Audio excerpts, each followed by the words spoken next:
There was a moment where in the film Jake Gyllenhaal gets injured, and he's like injured for a portion of the movie where it feels like 20 minutes of the film, where he's pretty much where he pretty much is like he can't really do anything.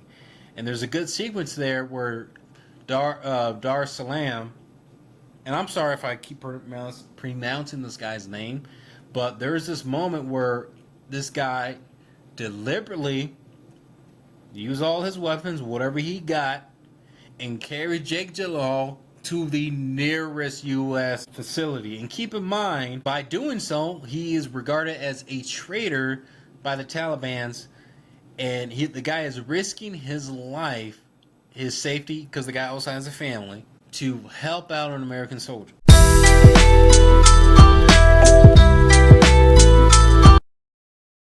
Hello, welcome back to Underrated Movies. I'm your guy, I'm your man, Mr. Alton Henry. Today, I would like to talk to you about another underrated film that I've seen a couple of weeks ago, and I'm now talking about it.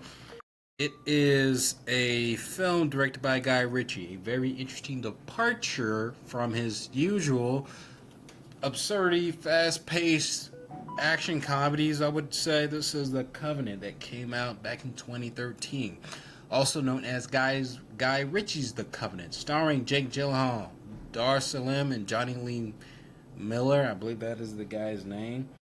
And the story centers around, based off a true story actually, pretty much of a bond between two soldiers. One who is a American soldier played by Jake Gyllenhaal, and the other played by Dar Salam, who is a Arabic soldier, but he is recruited by the U.S. to act as a translator to seek out weapons of mass destruction as he translates and kind of helps them out on the battlefield. It's kind of like the Hurt Locker a little bit, but more, I would say, a little bit more action heavy. And I'm kind of curious what drew Guy Ritchie to this story. I think for me, from watching the film, it does have a very good theme of brotherhood, and I think in a more, I wouldn't say realistic way, because I don't know. I'm not a soldier. I'm not on the battlefield. So, but to me, it seems to be a more intimate story of how these two formed a very honorable, respectable bond to help each other out. At first, they didn't have a good start because Jake Gyllenhaal, when Dar Salam, I'm gonna call the actor by his name, his name, not his character name. Who, when he gets recruited by the U.S. military, led by Jake Gyllenhaal, he leads a squad to pretty much find weapons of any leads of anything that would cause concern for the military to seek down and destroy. And he pretty much is their translator. So he goes around, translate, and basically just helps them out with communication. And first off, Jake Gyllenhaal and everybody else around him already is paranoid of him because the guy is very heavily he can take care of himself on the battlefield. Like heavily, he's really good. Like special ops, like that good of killing and kicking your ass. That is how good this dude is.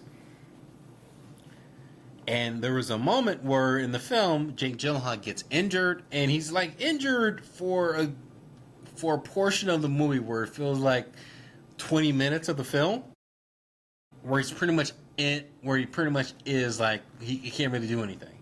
And there's a good sequence there where Dar Salam, and I'm sorry if I keep pronouncing this guy's name, but there's this moment where this guy deliberately used all his weapons, whatever he got, and carried Jake Gyllenhaal to the nearest U.S.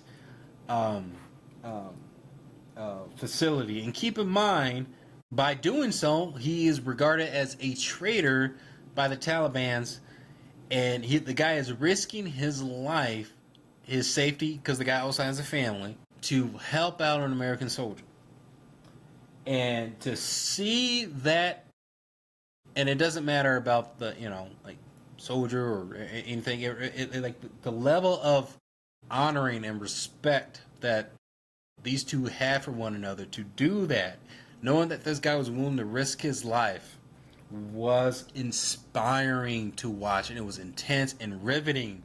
And that's something I haven't seen in quite some time in a film where I think everyone could really latch onto, to acknowledge the purpose of friendship and the strength of what it means to have a bond with someone. And that was inspiring. And you see the struggle that this guy had gone through. And then when he finally does get Jake Gyllenhaal to his destination, and to know the fact that this guy literally almost put his life on the line for him, and he's back home on stateside, because early in the film they guaranteed that character a home for the in the United States, but things went south and he went MIA, and they pretty much abandoned him. So when Jake Gyllenhaal's character found out about it, he is racing against time, trying to talk to people, trying to talk to anybody that he can get into contact to find out where he is, so he can probably help him out. Where you see his character, feels like his soul's being ripped apart. Like, I really like this montage where you feel the intensity of it. It reminds me so much of those action military movies from the late 90s to the early 2000s, where you don't get it anymore. Like, the story of this feels so inspiring. It brought me to that era of kind of movies.